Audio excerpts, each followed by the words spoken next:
On l'a d'ailleurs récemment rencontré dans le cadre du segment Parcours vers la LNH.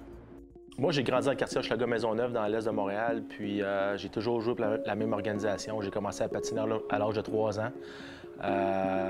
Novice, Atome, Pee-Wee, Bantam, j'ai toujours été pour la même organisation. Puis c'est une organisation qui est encore active aujourd'hui, puis je supporte énormément cette organisation-là.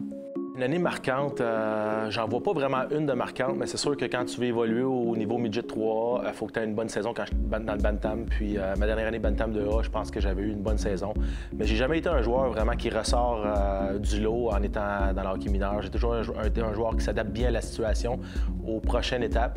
Puis c'est de même que j'ai réussi à continuer puis à grimper les échelons. J'allais à l'Arena Préfontaine dans le temps, puis je me souviens, on allait même patiner là avec l'école dans les périodes d'éducation physique. Le prof nous emmenait patiner à l'Arena Préfontaine. Moi, j'étais tout le temps le premier à mettre mes patins, le premier sur la glace, le dernier sorti. Fait que c'est une aréna pour moi qui est marquante, puis aujourd'hui, doublement parce qu'elle apporte, c'est rendu l'Aréna Francis Bouillon. Comme j'ai dit, les obstacles difficiles que j'ai eu à surmonter, ça a été plus dans la continuité à partir du midget. Je te dirais que là, peut-être junior aussi, quand tu te fais pas repêcher, tu as beaucoup de down, tu es très déçu de ces moments-là. Mais dans le hockey mineur, je pense que je ne l'ai pas vu vraiment. C'est sûr qu'il y a beaucoup de parents qui disaient qu'à un moment donné, je grimpais les échelons, Pee-Wee, Bantam, puis le monde me disait à un moment donné, ça va s'arrêter parce que sa grandeur, il ne réussira pas à faire la prochaine étape. Mais malheureusement pour eux, heureusement pour moi, je continue toujours à m'adapter au prochain niveau, puis je réussissais à continuer de grimper les échelons. La meilleure leçon que j'ai appris dans mon hockey mineur, c'est... je te dirais plus que je l'ai appris aujourd'hui. C'est les jeunes sportifs de Hochelaga dans le temps, qui est JSH, redonnaient beaucoup, aidaient les jeunes pour jouer au hockey en redonnant de l'équipement de hockey, en aidant les familles, parce que Hochelaga-Maisonneuve, c'était pas les familles les plus fortunées. Puis moi, de mon côté, on était une famille de la classe très, très, très moyenne. Puis ma mère, elle a eu beaucoup d'aide pour que ses enfants jouent au hockey. Alors, moi, je retiens que JSH nous en a beaucoup.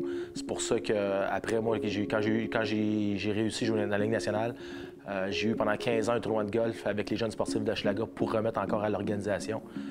Puis, il ne faut jamais oublier d'où on vient. Puis, quand on a la chance de redonner, mais c'est payback, il faut redonner.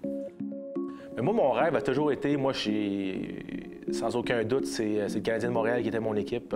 Je jouais dans la cour d'école, dans les rues avec mes chums, puis on avait tout l'uniforme du Canadien.